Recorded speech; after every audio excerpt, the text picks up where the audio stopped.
Hello everyone, आज है 16 सितंबर और आज इस वीडियो में हम बात करने जा रहे हैं ब्राइटकॉम ग्रुप के बारे में। 5% का अपर सर्किट लगा है और ये सिर्फ आज ही की बात नहीं है, हर मंडे यहाँ पर 5% का अपर सर्किट लग रहा है।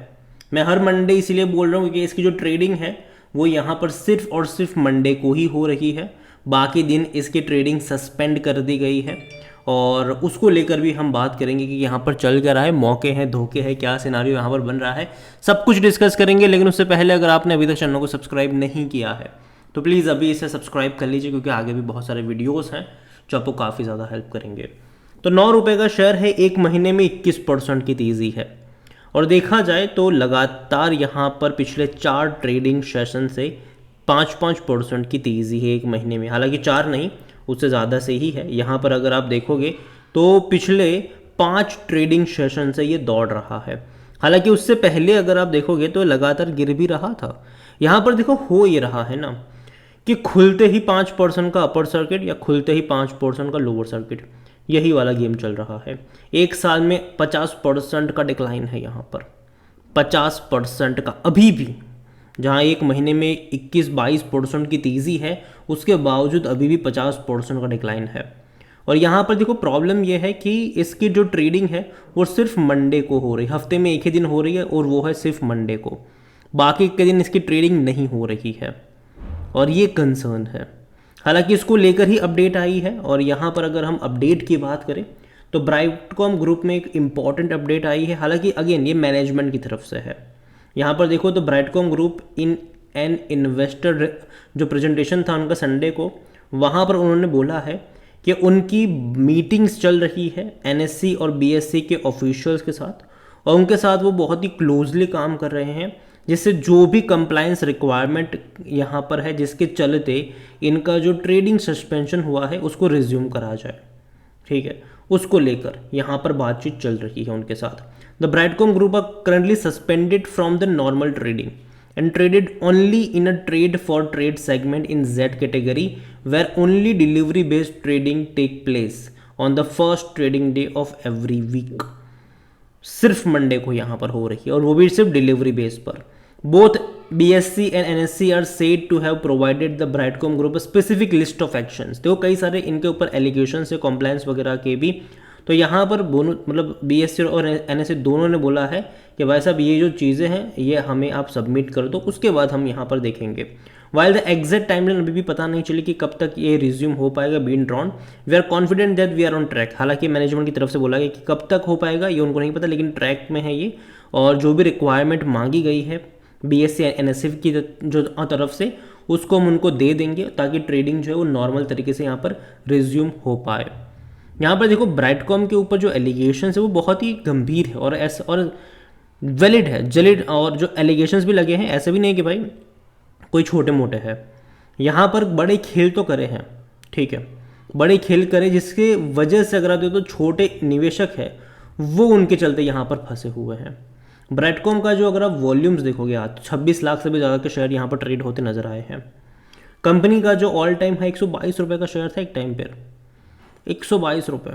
मार्केट कैप 1850 करोड़ के आसपास अभी भी है इसका। और कंपनी के बारे में अगर हम बात करें तो according to Moneycontrol user 60% लोग कह रहे खरीदारी करो, 40% लोग कह रहे बेचो और भाग जाओ। देखो पहली चीज़ तो ये कि पिछले 5 ट्रेडिंग सेशन से किसी को भी खरीदारी करने का मौका नहीं मिला, क्योंकि 5% का अपर सर्किट ही लग रहा है, तो मौका तो देखो किसी को नहीं मिला है।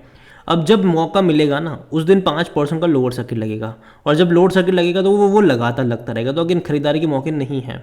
ठीक है, यहाँ पर तो मैं इतना कहूँगा कि देखो यहाँ पर यही होगा, जब अपर सर्किट लगेंगे मौके नहीं बनेंगे और जब लोअर सर्किट यहाँ पे लगना शुरू होगा तब भैया आप बेच नहीं पाओगे इसको।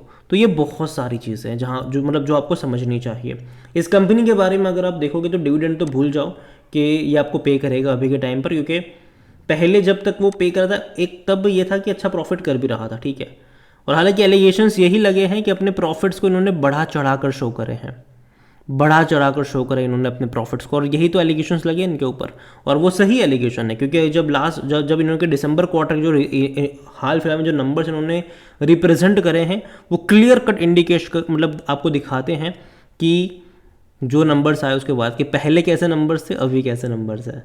यहाँ पर अगर आप वैल्यूएशन के बारे में देखो तो आपको सस्ता लग सकता है, 2 का पी भैया बहुत अच्छा लगेगा आपको, लेकिन हमें समझना होगा कि इन्होंने अभी भी पिछले 2 क्वार्टर के नंबर दिखाए नहीं हैं और वो नंबर जो होंगे वो नेगेटिव में ही होंगे। तो जो पी आपको अभी 2 सस्ता लग रहा है, बाद में ये नेगेटिव में चला जाएगा ये, ठीक है। तो सस्ता नहीं है एक्चुअली में अगर आप देखोगे तो उस लिहाज से कोई भी एनालिस्ट खरीदारी की बात नहीं कर। फिनेंशियल देखो तो इन्होंने दिसंबर के नंबर्स भी पोस्ट नहीं करे थे, लेकिन इतना कब सब कुछ होने के बाद, ट्रेडिंग बंद होने के बाद इन्होंने दिसंबर के नंबर रिप्रेजेंट करे और नंबर में आपको क्लियर डिफरेंस दिख रहा है।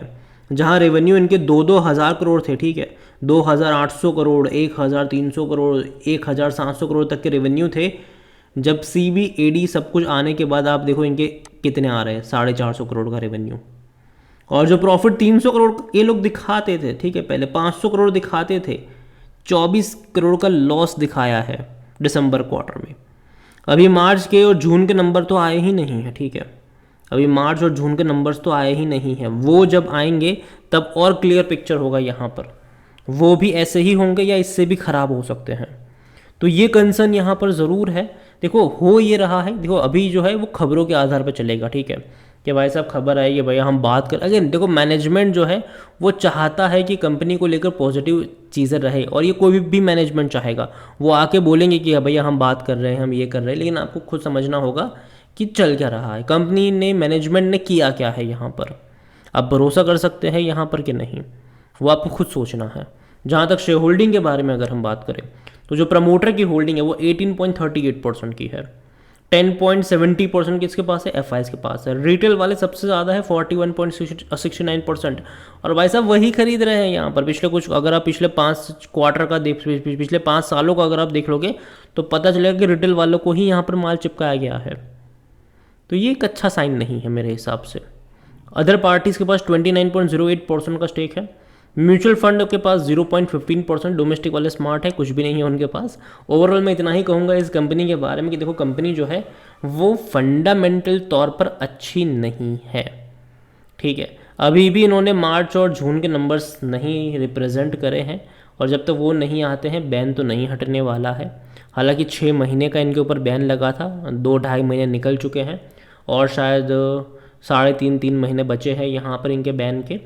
तो देखना रहेगा यहाँ पर कि क्या होगा, वापस से ट्रेडिंग रिज्यूम हो पाती है कि नहीं उसके बाद। और जैसे कि मैंने कहा ट्रेडिंग रिज्यूम करने के लिए भी बहुत सारी चीज़ें इनको, मतलब जो भी कंप्लायंसेस है वो इनको फॉलो वगैरह करने पड़ेंगे, और वो होते हैं कि नहीं ये तो आने वाला वक्त ही हमें बताएगा। लेकिन ओवरऑल मैं अभी के लिए इतना ही कहूँगा कि देखो अगर आप ये सोच रहे हो कि भाई साहब शेयर जो था वो एक टाइम पर मिल रहा था हमें 112 रुपये पर, 117 पर, वहाँ से 9 रुपये का हुआ है, तो ये भी सोच लीजिएगा कि ये 1.5 रुपये का शेयर भी था। जो एलिगेशंस लगे हैं कि भैया पंप करा गया इसके शेयर्स को, मतलब यहाँ से 3 रुपये से जो पंप करा के 117 पर लेकर गए प्रमोटर्स, समझो कि क्यों कैसे लेकर गए, वही तो पूरी पोल पट्टम खुली है इनकी, ठीक है। अगर वो सब नहीं होता तो आज भी शायद ये 3-4 रुपये के ऊपर ही होता। तो आपको वो भी समझना है यहाँ पर, और यही वजह है कि मैं इतना ही कहूँगा कि जल्दबाजी मत करिएगा यहाँ पर, दूर बैठो और तमाशा देखो, जल्दबाजी यहाँ पर मत करना। अभी तो देखो मौके नहीं है, ठीक है, खुलते ही 5% का अपर सर्किट लग रहा है, मौके नहीं है, आपको खरीदारी करने के भी मौके यहाँ पर नहीं मिलेंगे। लेकिन जिस दिन आपको मौका मिलेगा उस दिन 5% का लोअर सर्किट होगा, और आप सोचोगे यार मैं खरीदारी कर लूँ, तो याद रखिए फिर वो लोअर सर्किट जो है वो भी ऐसे ही जाएगा नीचे की तरफ, फिर आप बेच नहीं पाओगे। तो वो सिनारियो भी सोच लीजिएगा, ठीक है। तो अगेन ये मेरा पर्सनल ओपिनियन है, कोई भी इन्वेस्टमेंट एडवाइस नहीं है। ये वीडियो को यहीं पे एंड करता हूँ। पसंद आया हो तो लाइक करो, शेयर करो, चैनल पर अगर पहली बार है तो प्लीज़ सब्सक्राइब करें। और ब्राइटकॉम ग्रुप के बारे में आप क्या सोचते हैं वो भी आप मुझे कमेंट में लिख के बता सकते हैं। Thank you.